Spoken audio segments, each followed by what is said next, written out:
Жалғандағы жалғыз жанашырымыз, сүйенішіміз, қолдаушымыз, ақылшымыз болған.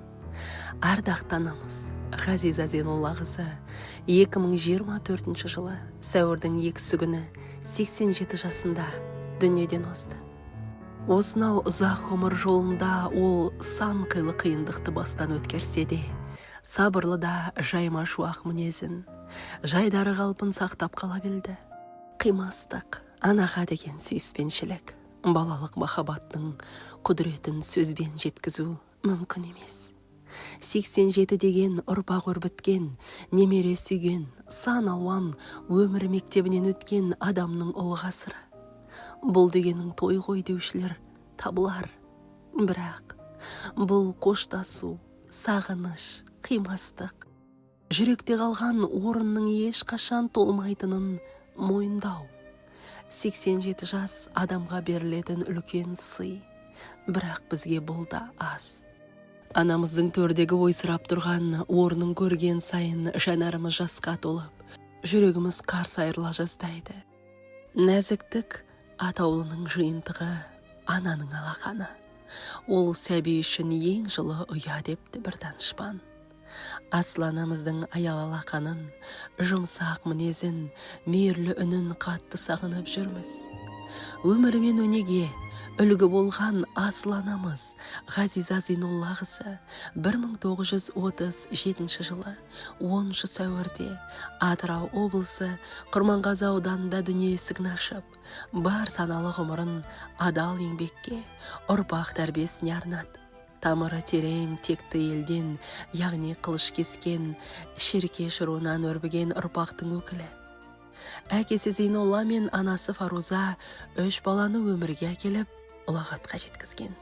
Ағасы Қисым, апасы Тоғзиладан кейінгі үйдің кенжесі. Бірақ үйдің кенжесі болса да, кішкене күннен ақ үлкендердің жанынан табылып, үй түрлігіне ептілігін байқатқан.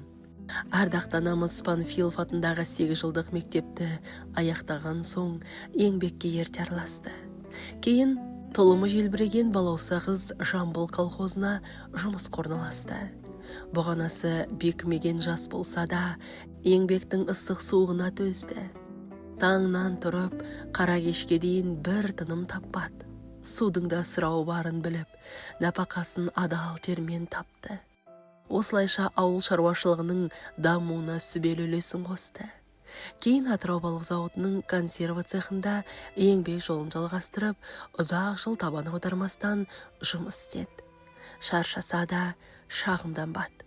Біздің бүгінгі жайлы күніміз оның жылдар бойғы үнсіз төккен маңдай терінің жемісі. Аяул анамыздың қажырлы еңбегі елеусіз қалмады. Алғыс хаттар, марапаттар, әріптестерінің құрметі соның айғағы. 1958 жылы анамыз өмірлік серігі Асқар әкеміз Бүркіт Шамхановпен тағдыр табыстырды.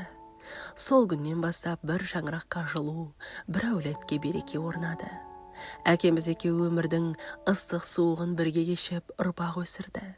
Күлән, Гүлнар, Серік, Әлия, Айгүл есімді 5 перзентінің әр жетістігіне қуанып, әр сүрінген сәтінде қорған қамқор болды.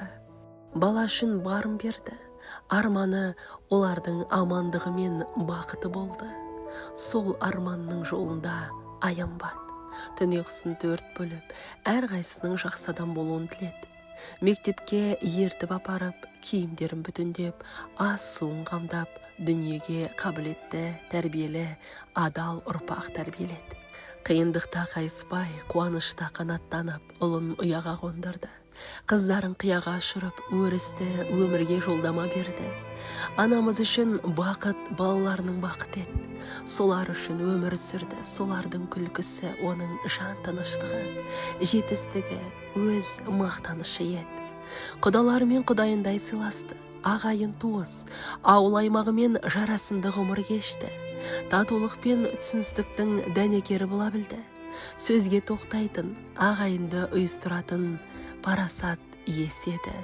Ол әрдайым немере жиендерінің қылығына тоймай, еркелігін көтеріп, жүрегімен мейірімін төгіп тұратын. Ғазиза Зейноллақызы бар өмірін маңайына мейірім мен жылу шашуға арнаған жан. Ол тек бір отбасының ғана емес, бүтін әулеттің тірегі, ауыл аймақтың арқа сүйер абызы, шын мәндегі аналардың анасы еді. Оның ізі тек еңбекпен емес, адамгершілікпен қалды. Жандағының қайғысына ортақтасып, қуанышына шын қуана білетін кең пейіл жан еді. Шын көңілмен көмектесуді адами борышы санады. Ешкімнің қолын қайтармайтын, жақынына ғана емес, алыстағыға да жанашыр бола білетін дастархандығы бір бөлек еді. Ол қойдан қоңыр, жусаннан аласа болды. Оның сол қарапайымдылығында үлкен бір биіктік, бір ғұмырдың асылы бар еді. Өзінің ғибратты өмірімен, ізгі болмысымен бар тірліктің мәнін ұғындырған асыл анамыздың ғұмыр дариясы 87 жасында мәңгілік ағысқа ауысты. Өмір жалған, пешене жазылады. Болғанменен көз тоймас қазыналы.